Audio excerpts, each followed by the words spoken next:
Oke, selamat datang di channel saya, Ahmad Zaidi. Nah, eh, di video pertama ini di channel ini, saya akan bahas terjemahan pulsa, paket data, dan kontra HP. Ya, ini saya buat karena saya sering lihat banyak mahasiswa saya dan orang-orang yang kadang menerjemahkan pulsa itu sebagai yang nggak proper lah.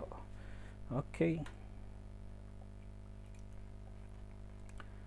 Nah, terjemahan pulsa itu bukan pulse ya teman-teman.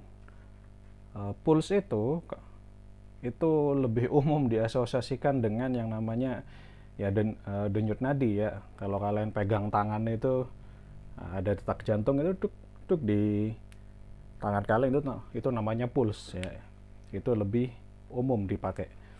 Nah, eh, pulse itu lebih proper diterjemahkan ke phone credit atau kredit ya. Nah, kenapa di Indonesia ini bisa jadi pulsa ya? Hanya di Indonesia kata ini digunakan, sementara contohnya di Malaysia begitu ya. Kalian pasti akan menemukan yang namanya kredit ya. Do you have credit in Malaysia? Kalau kalian pergi ke sana pasti. Mereka beli pulsa, berarti mereka mau beli kredit. Nah, di Indonesia sejarahnya yang saya baca ya dari beberapa sumber ya, Kaskus, itu katanya sih dulu waktu kalian masih formatnya kita wartel, gak ada handphone ya tahun 2000 awal itu. Nah, itu kan kalau kalian nelfon di wartel, contohnya biasanya itu ada tarif ya contohnya, dan tarif itu akan naik per beberapa menit. Misalnya setelah 1 menit begitu ya, kalian akan kena charge 2000 gitu. 2 menit 4000 ya. Itu kan seperti denyut nadi kan, per menit itu tut 1000, tut 2000, tut 3000. Nah, sampai nanti kalian telepon 10 menit itu berapa ya, udah kena charge 10.000, 20.000 ya, itu dulu. Nah, itulah kenapa mungkin ya ini belum valid juga kenapa kata pulsa ini ada. Nah, kenapa kepakai kredit juga seperti di Malaysia? Karena kalau kita pakai kata kredit di Indonesia, yang mayoritas kita beragama Islam di sini, kredit itu konotasinya negatif teman-teman. Ya, dia konotasinya ya utang. Ya, padahal itu seperti voucher ya. Nah, begitu ya. Jadi next time kalau kalian menerjemahkan pulsa itu jangan pakai pulse ya, itu kredit ya. Di US ya juga bisa pakai seperti itu. Nah, oke, masih berkaitan dengan US. Nah, kita selanjutnya yaitu paket data. Nah, paket data ini kalau kalian terjemahkan secara kata per kata, itu namanya data package ya, tapi kurang equivalent atau sejajar. Nah, ingat konsep penerjemahan itu adalah kalian harus menemukan yang setara ya, setara dalam sistem di luar negeri sana. Nah, di sini saya ambil contoh di US. Kalau di US itu paket data seperti ini disebutnya cell phone plan ya. Jadi kalian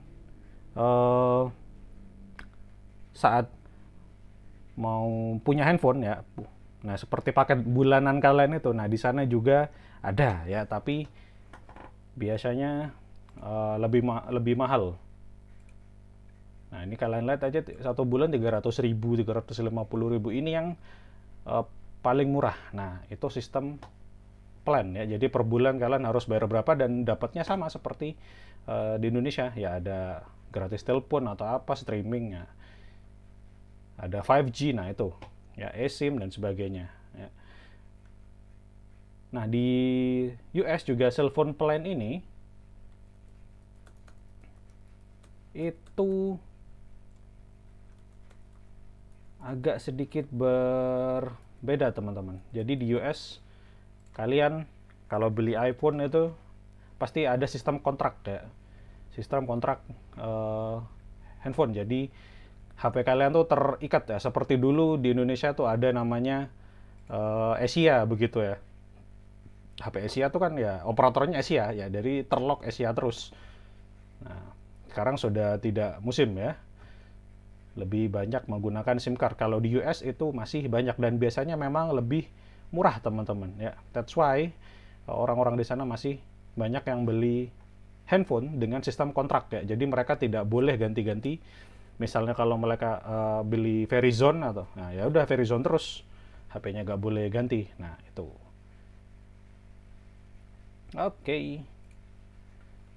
Jadi intinya di sini paket data itu cellphone plan ya, atau mobile plan juga boleh. Itu saya kiblatnya di sini di US. Nah masih berkaitan dengan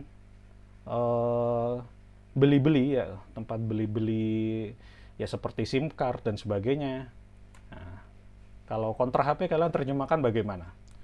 Nah, kontra HP itu kan di Indonesia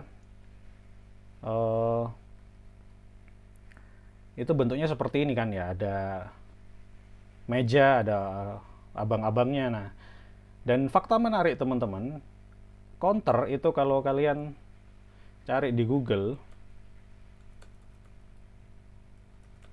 itu ya, counter table itu ya ini, meja counter seperti ini. Nah, itulah kenapa counter di Indonesia itu disebut ya counter, karena ada meja yang berbentuk counter table seperti ini. Nah, dan isinya ya handphone, SIM card dan sebagainya. Itulah kenapa kita sebut counter. Jadi itu kurang lebih kata serapan. Nah, sementara di US ya, itu nggak ada counter teman-teman ya. Jadi di US tuh SIM card, nah seperti ini kalian lihat, ini Verizon, kartu SIM cardnya Verizon itu dijual di toko-toko seperti Walmart dan sebagainya. Ya mirip kalau kalian masuk Indomaret, bayangkan gitu ya, ada tiba-tiba wah ini ada kartu Telkomsel nih, wah ini ada kartu M3, beli di situ. Nah jadi di sana itu toko ya jadi satu, mau toko beras apa ya, ada juga bagian handphone. Nah jadi, dan juga ada juga toko yang spesifik ya, seperti Verizon punya toko sendiri misalnya. Nah dia juga kalian bisa sebut itu sebagai cellphone store ya, atau Verizon phone store gitu, atau enggak AT&T AT&T phone store, cellphone store gitu ya. Jadi di situ kalau orang luar bilang ya, berarti itu merujuk ke satu provider, karena di sana itu semuanya terpusat ke satu provider. Mereka buka toko ya, kalian hanya harus beli produknya mereka. Kalau di Indonesia kalian satu counter seperti ini, wah ini sudah banyak pilihannya kan, bisa beli ya dari Telkomsel, bisa beli dari Indosat dan sebagainya.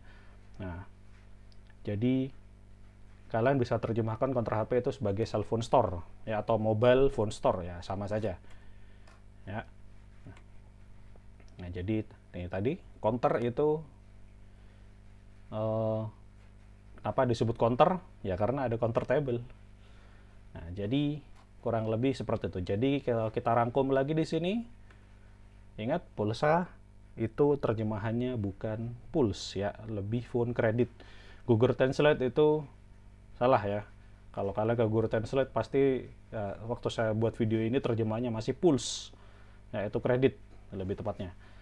Kemudian yang kedua adalah paket data, itu bukan data package, itu lebih baik disebut sebagai cellphone plan ya, kita kiblatnya ke US. Dan yang ketiga di sini kontra HP itu